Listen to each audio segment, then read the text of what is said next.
अमित सिंह जी ने भ्रष्टाचार का आरोप लगाए हैं नोडल अधिकारी संजीव बेलवाल डॉक्टर संजीव बेलवाल जी पे और एमओएसी ताजपुर डॉक्टर अमित सक्सेना जी पे। उन्हीं के बिहाफ पे मैं माननीय मुख्यमंत्री से मिला कि इसमें एक कदम भी ठोस कार्रवाई अभी तक नहीं हुई है और ये लोग मलाई बटोर रहे हैं। सपा सरकार में भी इन लोगों ने 10 साल हमारे मुख्य चिकित्सा अधिकारी जो है अमरोहाबाद के, ये रहे हैं अमरोहे में और वहाँ के जो माननीय मंत्री हैं उनको अपना राइट हैंड बताते हैं। ये उनके सपा सरकार में मलाई बटोरी है और बीजेपी सरकार में भी ये मुख्य चिकित्सा अधिकारी यहाँ नियुक्त हैं और इन पर भ्रष्टाचार का आरोप है और भ्रष्टाचार का आरोप लगते हुए इन्हें अभी हटाया गया है डॉक्टर संजीव बेलवाल जी को।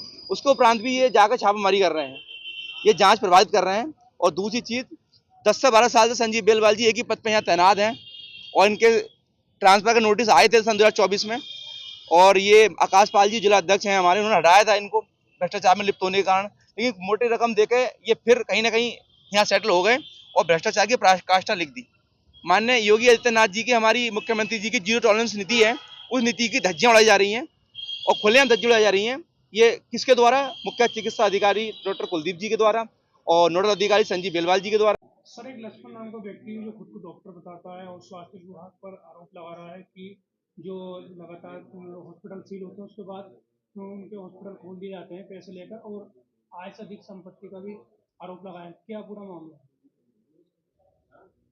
पहली बात तो यह है कि लक्ष्मण नाम का व्यक्ति डॉक्टर नहीं है। मेरे द्वारा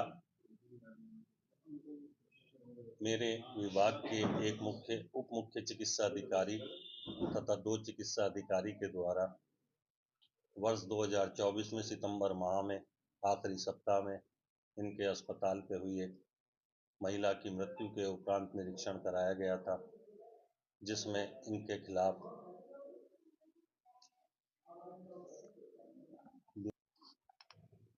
28/9/2024 को भारतीय न्याय संहिता की धारा 221, भारतीय न्याय संहिता की धारा बी 318, 4 भारतीय न्याय संहिता बी 338, भारतीय न्याय संहिता बी 336, भारतीय न्याय संहिता 340, Indian medical council act 15(2), Indian medical council act 15(3), पर्यावरण संरक्षण अधिनियम 15 के तहत इन पे एफआईआर दर्ज कराई गई थी।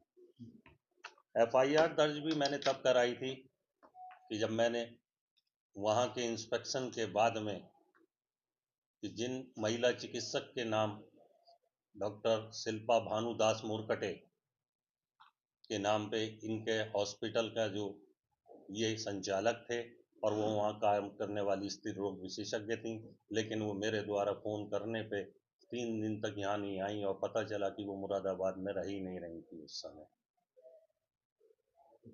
साथ में जो अपने आप को ये डॉक्टर लिखते थे, इसकी भी जांच कराई गई।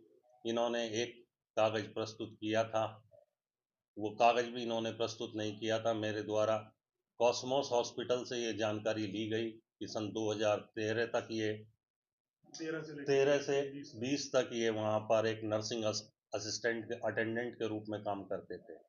इसी पीरियड का इन्होंने कोई अनरिकॉग्नाइज इंडियन मेडिकल सिस्टम की आगरा का कोई एक कागज़ बनवा रखा है।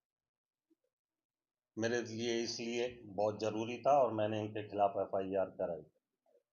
उसके उपरांत एक बार फिर से इनके यहाँ पे एक मरीज की हालत बिगड़ी।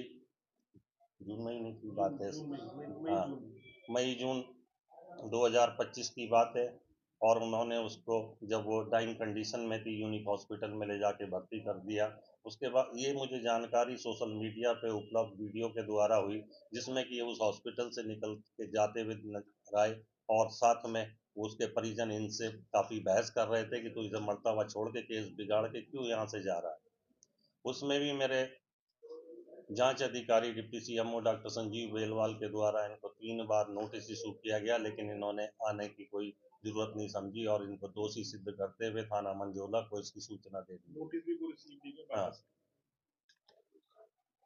तदुपरांत एक वीडियो वायरल हुई दिवाली से 3 दिन पहले, जिसमें जो लखनऊ तक पहुंची और लखनऊ से उच्च अधिकारियों के द्वारा ये हमें निर्देशित किया गया कि हमें ये अस्पताल खुल कैसे गया और खुल रहा है तो इसको तत्काल सील कराया जाए।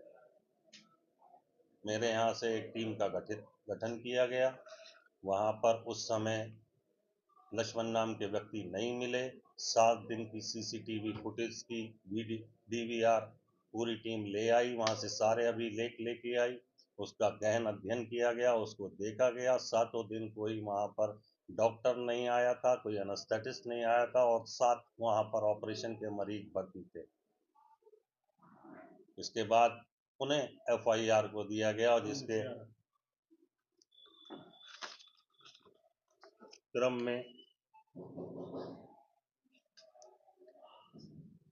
थाना पागबाड़ा की पुलिस के द्वारा 19/11/2025 को अपराह्न 3:12 पर एक एफआईआर दर्ज की गई, जो कि भारतीय न्याय संहिता BNS 2023 318-4, भारतीय न्याय संहिता BNS 2023 183, भारतीय न्याय संहिता BNS 2023 125, भारतीय न्याय संहिता BNS 2023 336 2 के तहत इनके खिलाफ एक मुकदमा दर्ज किया गया। उसके बाद से ये लगातार फिर भी यहाँ पर आके भिन्न भिन्न लोगों को लाके ये दबाव बनाते रहे कि मेरे हॉस्पिटल का रजिस्ट्रेशन कर दिया जाए, और मेरे द्वारा स्पष्ट रूप से मैं आपके माध्यम से भी अभी भी प्रेस के माध्यम से कह रहा हूँ कि मैंने उनसे तब भी कहा था और आज भी कह रहा हूँ कि जब तक मैं CMO रहूँगा, इनके नाम पे डॉक्टर लक्ष्मण सिंह जो अपने आप को कहते हैं, कभी इस मुरादाबाद जनपद में कोई अस्पताल पंजीकृत नहीं होगा। अच्छा, मेरा एक सवाल ये है, जब आपने सीज कर दिया अभी उपाय के लिए इस तरह की बातें मैंने डॉक्टर साहब ने कही है। कौन से डॉक्टर साहब ने कही? झोला साहब डॉक्टर, नाम बताइए आप। संजीव पागबड़े लक्ष्मण जी। ठीक है। अब पहली बात तो लक्ष्मण सिंह जी जो है वो डॉक्टर नहीं है, वो एक असिस्टेंट एक कॉस्मोस में एक असिस्टेंट नर्सिंग का काम करते थे। वो डॉक्टर बिल्कुल नहीं है और उन्होंने अनाधिकृत रूप से अस्पताल चलाया। 19/11/2025 को उनके ऊपर एक एफआईआर कराई गई थी, जो कि 7 महिलाएं पर उन्होंने ऑपरेशन किया था, जिनकी डीवीआर हम लेके आए थे। उस डीवीआर में हमने पूरा परीक्षण किया। परीक्षण में कोई भी ऑथेंटिक चिकित्सक, एनेस्थेटिस्ट, पीडियाट्रिशियन, गायनेकोलॉजिस्ट वहाँ नहीं मिला था। उनके खिलाफ हमने उनकी एफआईआर दर्ज करा दी। फिर उन्होंने अपनी एफआईआर को कैश कराने के लिए हाई कोर्ट में गए। उसके लिए प्रत्यावेदन पुलिस ने भी सबमिट किया, हमारे विभाग के द्वारा भी सबमिट किया गया। तो इसलिए उनकी मानसिक स्थिति इस समय सही नहीं है। अलग गलत बातें सबके बारे में करते फिर रहे, वहाँ का रिलीव नहीं मिला था जी। सर, लक्ष्मण का ये आरोप है कि आपका कहीं प्राइवेट अस्पताल बन रहा है और आपने अपने बच्चों को उच्च शिक्षा जब मैं अपना प्राइवेट अस्पताल बनाऊंगा तो आपको अवश्य आमंत्रित करूंगा। जब मैं नौकरी छोड़ के अपना प्राइवेट अस्पताल बनाऊंगा तो आपको आमंत्रित जरूर क्या माना जाए इन शिकायतों के आधार पर? क्या बिल्कुल असत्य निर्धारण उसके वो है। रही उच्च शिक्षा की बात, तो मेरे बच्चे उच्च शिक्षा अवश्य कर रहे हैं और करते रहेंगे। मेरा बेटा सफाई मेडिकल कॉलेज में सेकेंड ईयर स्टूडेंट है, MBBS का स्टूडेंट है, जो किसी ने नीट क्वालिफाई किया है।